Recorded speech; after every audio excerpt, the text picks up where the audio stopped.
Video like जरूर कर लीजिए और ऐसे वीडियो लगातार फ्री में पाने के लिए चैनल को तुरंत सब्सक्राइब कर लीजिए और बेल आइकन को जरूर टैप कर लीजिए ताकि आगे भी सारे वीडियो आपको मिलते रहे। यूट्यूब में फॉलो करते हैं तो प्लीज ये वाला फ्री टेलीग्राम चैनल जरूर ज्वाइन कर लीजिएगा। सारे नोटिफिकेशन सारे अपडेट यहीं पे आते हैं, ध्यान रखिए। नमस्कार साथियों, स्वागत है आप सभी का स्टडी फॉर सिविल सर्विसेज में। ये क्लास है हमारी एनिशिएंट इंडिया की और एनिशिएंट इंडिया में आज का जो टॉपिक हम डिस्कस करेंगे वो है मौर्यकालीन प्रशासन। ठीक है, मौर्यन जो एडमिनिस्ट्रेशन है उसकी हम बात करेंगे साथियों। तो सबसे पहले हम ये देखते हैं कि जो मौर्य प्रशासन है उसकी हमें जानकारी कहाँ से मिलती है। तो देखो, ये है उसकी जानकारी के सोर्स। कहाँ से जानकारी मिलती है मौर्य प्रशासन की? तो सबसे पहले मिलती है कौटिल्य के अर्थशास्त्र से। ठीक है, काफ़ी इंपॉर्टेंट जानकारी मिलती है, उसको हम डिस्कस करेंगे। दूसरी जानकारी मिलती है मेगास्थनीज के इंडिका से। तीसरी जानकारी देते हैं अशोक के अभिलेख। और चौथी जानकारी मिलती है मौर्योत्तर काल के एक शासक जिनका नाम है रुद्रदामन, उनके जूनागढ़ अभिलेख से। ठीक है, तो ये इसके इंपॉर्टेंट सोर्स है। अब मौर्यों का जो प्रशासन है बेसिकली दो हिस्सों में बटा हुआ है। ठीक है, पहला है केंद्रीय प्रशासन और दूसरा है राज्य का प्रशासन। आज हम बात करेंगे केंद्रीय प्रशासन के बारे में कि इनका जो सेंट्रल एडमिनिस्ट्रेशन था वो किस तरीके से काम किया करता था। तो केंद्र में साथियों अगर हम देखें तो केंद्र में इस तरीके से हमारे पास चार महत्वपूर्ण अधिकारी हैं। जैसे केंद्र में जो सबसे महत्वपूर्ण अधिकारी है, जो सबसे ऊपर बैठा हुआ है, वो बैठा हुआ है सम्राट। ठीक है, जो कि स्टार्टिंग में कौन थे? कौटिल्य के समय में वो थे चंद्रगुप्त मौर्य। तो प्रशासन में जो सबसे महत्वपूर्ण बिंदु है, जो प्रशासन का केंद्र बिंदु है, वो है राजा। राजा जो होता था साथियों वो कार्यपालिका, व्यवस्थापिका और न्यायपालिका, इन तीनों का ही प्रमुख होता था। ठीक है, इंडिका में मेंशन है कि चंद्रगुप्त मौर्य को चारों तरफ से अंगरक्षिकाएं घेरे रहती थी। शब्दों पे ध्यान देना, अंगरक्षिकाएं। यानी मौर्य प्रशासन में हम ये देख रहे हैं कि महिलाओं को भी काफ़ी यहाँ पे चीज़ें दी गई हैं, बड़े बड़े पदों पे रखा गया है। और आप देखिए कि चंद्रगुप्त मौर्य की सिक्योरिटी का काम जो है वो मूल रूप से महिलाएं संभाल रही हैं। ठीक है, तो आप इससे अंदाज़ा लगा लीजिए कितना आगे के सोच के ये लोग व्यक्ति हैं। ठीक है, तो सबसे महत्वपूर्ण व्यक्ति कौन है? वो है सम्राट। सम्राट को सहायता देने के लिए होता है साथियों मंत्री परिषद। ध्यान रखना, कौन होता है? मंत्री परिषद।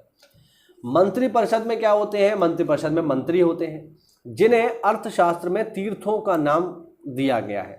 ठीक है, अर्थशास्त्र में टोटल 18 तीर्थों का उल्लेख है। तीर्थ क्या है? तीर्थ है साथियों मंत्री परिषद के सदस्य। जैसे एक आध का नाम मैं आपको बताता हूं, जैसे प्रधानमंत्री है, पुरोहित है, समाहर्ता है, समाहर्ता होता है राजस्व विभाग का प्रधान।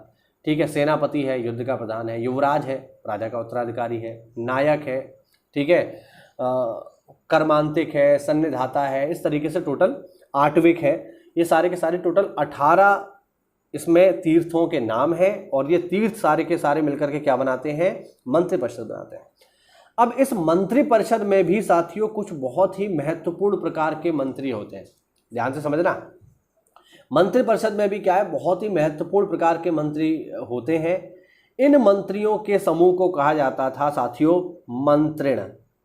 समझ पा रहे? नहीं समझ पा रहे? मंत्री परिषद में क्या है? सारे के सारे मंत्री हैं, लेकिन उन मंत्रियों में भी जो बहुत अधिक महत्वपूर्ण मंत्री हैं उनको कहा जाता था मंत्रिण। जैसे महत्वपूर्ण मंत्री कौन से? जैसे प्रधानमंत्री, पुरोहित, सेनापति, सन्निधाता और युवराज। ये बहुत ही इंपॉर्टेंट लोग होते थे। तो इनसे जो समूह बनता था उसको कहते थे मंत्रिण। ऐसा आज भी तो होता है। जैसे आज हम देखते हैं तो आपने जो हमारी जो सिस्टम है, जो संविधान है, उसमें आपने दो शब्दों को जरूर पढ़ा होगा, मंत्री परिषद, मंत्रिमंडल। तो मंत्री परिषद में क्या होता है? सारे मंत्री होते हैं। ठीक है ना, कैबिनेट मंत्री होते हैं, राज्य मंत्री होते हैं, उप मंत्री होते हैं। लेकिन फिर आता है क्या? फिर आता है मंत्रिमंडल। मंत्रिमंडल में केवल और केवल कैबिनेट मंत्री होते हैं जो बहुत ही खासम खास होते हैं प्रधानमंत्री के। तो वैसे ही है, मंत्री परिषद में जितने भी मंत्री हैं वो सब शामिल हैं और मंत्रिण में जो बहुत ही खासम खास मंत्री हैं वो लोग शामिल हैं। ठीक है, और इन मंत्रियों को सहायता करने के लिए बनाए जाते थे अध्यक्ष। ठीक है, अर्थशास्त्र में टोटल 26 प्रकार के अध्यक्षों का उल्लेख है और इन्हीं अध्यक्षों को साथियों मेगास्थनीज ने अपनी बुक इंडिका में नाम दिया है मैजिस्ट्रेट। बात समझ पा रहे हैं मैं क्या बताना चाह रहा हूं आपको? इन्हीं अध्यक्षों को मेगास्थनीज ने अपनी बुक इंडिका में नाम दिया है मैजिस्ट्रेट। और टोटल 26 प्रकार के मैजिस्ट्रेट होते थे। जैसे एक आध मैं आपको बता देता हूँ जो इंपॉर्टेंट है। जैसे एक होता था इसमें पणयाध्यक्ष, पणयाध्यक्ष होता था साथियों वाणिज्य विभाग का जो प्रधान होता था उसको बोलते थे पणयाध्यक्ष।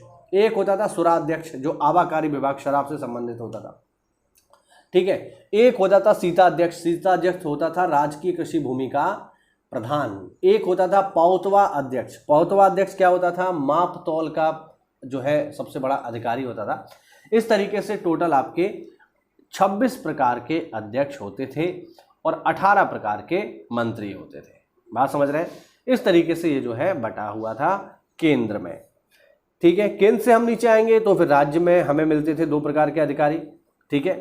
राज्य में अगर हम देखेंगे तो केंद्र जो होता था साथियों प्रांतों में बटा हुआ होता था और प्रांतों का जो प्रशासन है ये वायसराय या हम कहें गवर्नर जैसे अधिकारियों के द्वारा चलाया जाता था। ये गवर्नर कौन होते थे? ये गवर्नर जो है सामान्यतः राजवंश के ही कुछ महत्वपूर्ण अधिकारी होते थे जिनको गवर्नर के रूप में भेजा जाता था, ठीक है। अशोक के अभिलेखों में इस प्रकार के जो गवर्नर होते थे उनको कुमार या फिर आर्यपुत्र कहा गया है। तो अगर हम देखें कि मौर्यों में कितने प्रांत थे तो मौर्यों में टोटल प्रांतों की संख्या थी साथियों 5, ठीक है। टोटल 5 प्रांत थे और इन प्रांतों को जो राज्यपाल होते थे वो मंत्रिमंडल की सहायता से चलाया करते थे, ठीक है।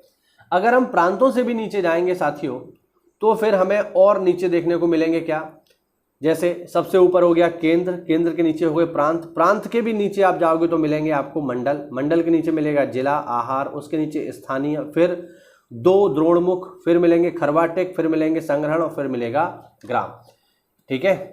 तो ध्यान रखना सबसे बड़ी इकाई हो गई क्या, सबसे बड़ी इकाई हो गई केंद्र, ठीक है। केंद्र के नीचे आएगा प्रांत, प्रांत के नीचे आएंगे मंडल, ठीक है।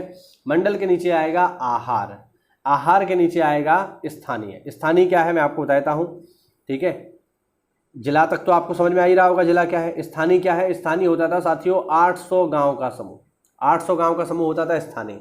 द्रोणमुख होता था साथियों 400 गांव का समूह, ठीक है। ये 2 गलत लग गया है, केवल द्रोणमुख होगा, मैं इसे काट देता हूँ। द्रोणमुख होता था 400 गांव का समूह। फिर आता था खरवाटेक, खरवाटेक होता था 200 गांव का समूह, ठीक है। खरवाटेक के नीचे होता था संग्रहण, संग्रहण होता था साथियों 10 गांव का समूह और गांव होता है मतलब ग्राम जो है वो तो एक ही गांव है, ठीक है। तो सबसे छोटी इकाई गांव, 10 गांव मिलेंगे तो संग्रहण बनेगा, 200 गांव मिलेंगे तो खरवाटेक बनेगा, 400 गांव मिलेंगे तो द्रोणमुख मिलेगा, 800 गांव मिलेंगे तो स्थानिक बनेगा।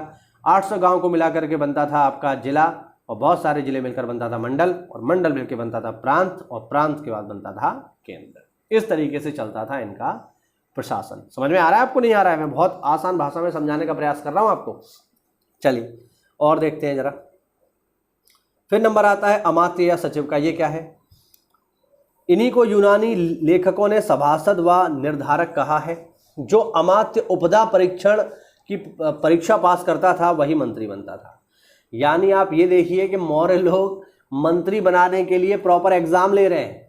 आप सोचिए कितना बढ़िया है, आज के समय में व्यवस्था नहीं है ये, ठीक है ना। यानी अगर आप मंत्री परिषद में शामिल होना चाहते हैं तो उसके लिए पहली योग्यता क्या है कि आपको अमात्य होना पड़ेगा। और अमात्य बन के जो है आप जरूरी नहीं कि मंत्री बन जाओ, उसके लिए आपको एग्जाम देना पड़ेगा जिसको कहा जाता था उपधा परीक्षण। उपधा परीक्षण की अगर परीक्षा पास कर लिया आपने तब फिर आप बनोगे मंत्री परिषद। और मैं आपको बता दूं जो अमात्य उपधा परीक्षा को पास कर लेते थे वही मंत्री बनते थे और प्रॉपर उनको वेतन भी मिलता था। मैं आपको बता दूं कि उपधा परीक्षण के बाद जो मंत्री बनता था उनको 12,000 पण है मुद्रा, मतलब पण है मौर्यों की राज की मुद्रा, उसको 12,000 पण का वार्षिक वेतन मिलता था, ठीक है। और जो मंत्रियों में भी सबसे महत्वपूर्ण होते थे, जैसे हमने ऊपर अभी देखा, ये मंत्रण जो है जो बहुत ही इंपॉर्टेंट लोग हैं, इनका जो वेतन होता था ये 48,000 पण तक होता था। तो प्रॉपर योग्यता को यहाँ पर ये लोग महत्व देते थे और उसी के हिसाब से चीज़ें सारी चलती थी, ठीक है। तो ये आज हमने कवर किया इनका प्रशासन, बेसिकली किस तरीके से ये लोग काम करते थे। ये जो लिखा हुआ है मंत्रिण व मंत्रिपरिषद, ये वही है जो मैंने आपको बताया, ठीक है। ये सब वही है, आप इसको पढ़ सकते हैं, ठीक। तो इस तरीके से ये लोग अपना प्रशासन चलाते थे, सबसे पहले केंद्र, फिर राज्य और फिर प्रांत। उम्मीद करता हूँ इनका प्रशासन आपको समझ में आया होगा। कोई डाउट हो तो कमेंट के माध्यम से पूछिए। मिलते हैं अगली क्लास में, तब तक के लिए जय हिंद, जय भारत, वंदे मातरम।